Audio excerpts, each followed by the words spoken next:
everyone, welcome to Asia Society Hong Kong Centre. My name is Jade and I'll be guiding you through this heritage tour. Asia Society Hong Kong Centre was established in 1990 and we are an affiliate of the Asia Society in New York, which was established in the 1950s by John D. Rockefeller III. Today we have 12 centres worldwide. We are a non-profit, non-governmental educational organisation dedicated to promoting mutual understanding and strengthening partnerships between Asia and the rest of the world. Across the fields of arts and culture, business and policy and education, Asia Society Hong Kong Centre provides insight, generate ideas and collaboration opportunities to create a shared future with the rest of the world. And this has been our home since February 2012. We are currently standing at the Entry Pavilion, which is a newly built building in addition to the Heritage Compound.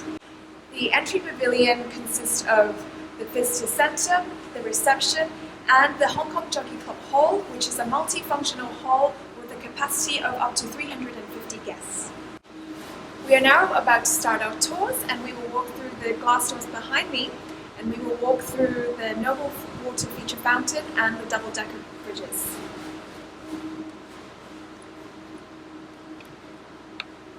The former explosive magazine compound was built in the 19th century by the British Army. In 1910, the site was transferred to the Royal Navy, and by the 1970s, the site was mainly used as government storage and a mechanical workshop. And by the 1980s, the site was basically abandoned and left in a very sorry state of disrepair until its adaptive reuse of transformation that we see today. Todd Williams and Billy Tian Architects from New York are the architects responsible for this amazing restoration and transformative project. They won a design competition back in 2001, competing against over 200 architectural firms for this project. And their design was selected based on the connectivity and horizontality of the design elements. We are now standing at the double-decker bridge, which links us from the newly built Entry Pavilion into the Heritage Compound. The design of this bridge echoes traditional bridges that can be found in Chinese gardens.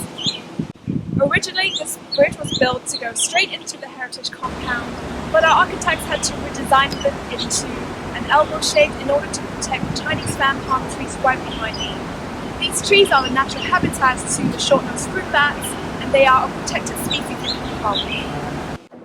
We are now standing at the Joseph and Josephine Lau Roof Garden. This is a Zen-inspired space, an elegant terrace that immerses you both in the cityscape and the greenery that surrounds you. Throughout our site, we have displayed a wide range of public outdoor sculptures to encourage our visitors and the wider public to enjoy art. So right now I'm standing in front of the Long Island Buddha. It's a bronze sculpture created by a Chinese artist, Zhang Huan. The sculpture was inspired by his travels to Tibet after the Cultural Revolution, and the sculpture is a very beautiful demonstration of the peace in addition to the destruction that he saw in his travel. The ease of movement and flow is very important to Todd Williams, where he incorporated a lot of different pathways to move in and out of the building easily. This site also has a lot of pockets of peaceful areas for our visitors to rest, reflect, and even just take a short pause before carrying on. Now this aspect is influenced by Billy Tian. It is a combination of the both that really gives us our site its magical quality and unique feel to it. We are now standing at the Yasumoto Bridge overlooking the stunning view of Hong Kong's towers against lush green mountain. From here we can see how the horizontality of the heritage buildings blending in with its surroundings. So our site is very much a horizontal garden in a vertical city. Our architects chose 4 main stones incorporated in designing our site. They picked Fuxing black slate for the floor, Shanxi black granite and bush-hammered Iran mocha stone for the walls. In addition to that, they also picked mist green marble, which is a picturesque statement to blend in the surroundings with our site. Now, the thickness of the stones really shows the quality in the construction, and the mass and heaviness of the stones that they chose echoes the original stones found in the heritage buildings. And the heaviness of the stone also represents the permanence of our site today. The design of the cover walkways echoes bridges that can be found in traditional Chinese gardens. Originally, the columns used to support the heavy oxidized copper canopy needed to be very thick in diameter in order to provide enough strength. However, Todd Williams and Billy Tian wanted to design something lighter in appearance, so they came up with a design which has the same support and strength, but looks a lot lighter in contrast to the heavy feel of the canopy. The end result is a bundle of 3 columns, which looks more delicate and resembles a bundle of bamboos. We are now standing at the Star Greenberg building, which was the former laboratory of the British Army. This is a Grade 1 listed historical building in Hong Kong. Built in 1865 from local granite, this building was used for mixing and experimenting explosives. This building is also one of the few remaining military buildings left in Hong Kong. So originally, these 2 buildings were separated, but the annex was added to make it into an L-shaped building in 1920. The main building consisted of a shifting room where workers would change from the military uniform into laboratory-safe clothing before they're allowed to enter the laboratory itself. The British Army also added a veranda, which was where I'm standing underneath here, which provides shade and cool during the summer heat. The British Army also designed a double-tile roof for heat insulation and water seepage resistance, which now has been thoughtfully restored to its original form. Today you will also see all the woodworks thoughtfully restored, such as our windows and doors, and today there are only a few of the remaining original woodwork left in GG block. We are now looking at a series of 4 navy boundary stones that we found in the site. Originally, these stones were used to set boundaries in the olden days. On the stones, on top, you will see the year 1910, which was the year this site was transferred from the British Army to the Royal Navy. You will also see the anchor sign on the stone, which is a symbol of the Royal Navy, in addition to the number of the stone. So these are the original alarm bells used back in the day for fire alarm system, and they were manually operated. So originally these alarm bells were placed elsewhere in the site, but today they are situated here next to each other for our visitors to enjoy. During the excavation of our site, we unearthed 4 big cannons from underground, which are now currently displayed on both sides of Berm A. These cannons were believed to be casted in the 18th century in Scotland and were believed to be used by the Royal Navy for coastal defence. Here at our centre, you'll be able to see 2 massive mounds of earth situated between each storage facility and the former laboratory.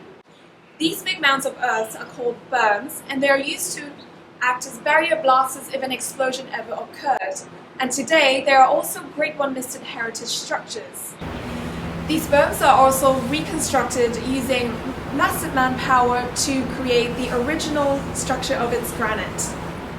In addition to adaptively reusing and conserving our heritage buildings, it is also our responsibility to conserve and protect the greenery around us. A very good example is the banyan tree right behind me, which is over 100 years old. Every year we engage with a tree specialist to come in and look at these trees to make sure that they are still growing healthily. And in our site today, we have 2 heritage trees, one situated here behind me at the courtyard, and another one in front of the GG block downstairs. We are now standing at the Miller Theatre, former Magazine B, which was the explosive magazine storage facility. This building was built in 1906 out of brick and was built in a hurry to stop the Hong Kong government from claiming more land to expand Kennedy Road. Today, this building has been converted into a 100-seated multi-purpose theatre, which we currently do performances, lectures and film screenings throughout the year. In its original state, this building originally had 4 chambers, but we removed the 2 internal walls in order to adaptively reuse this building into a theatre. What's great about this theatre is that there are no windows in the original building, which makes it perfect for film screenings and stage performances. And today we built a side VIP room and dressing room for performers to get in and on stage. And on top of that, what the architects have done is they have exposed the original ceiling of this building, which can be seen when you look up. We are now standing at the lighting passage, which runs along the three sides of the Miller Theatre. This lighting passage was originally built so that the soldiers can carry on with their work safely without bringing an oil-lit lamp into the storage facility itself. So what they do is, they would come in through the passage with their oil-lit lamps, place their lamps in the small windows along the walls, and this is how they can check the state of the ammunitions in a safe way. So now let's take a walk along this lighting passage and experience what it's like to work as a British soldier in the 19th century.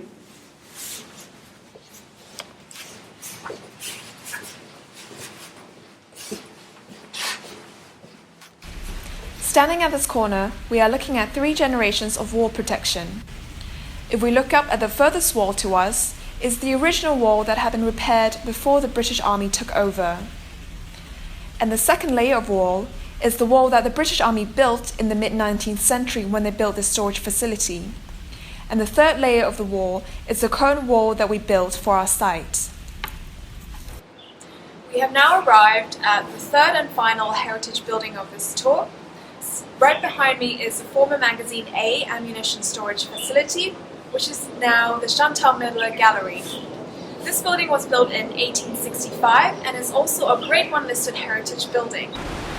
When you go into the gallery and look up, you will be able to see the original ceiling exposed as well.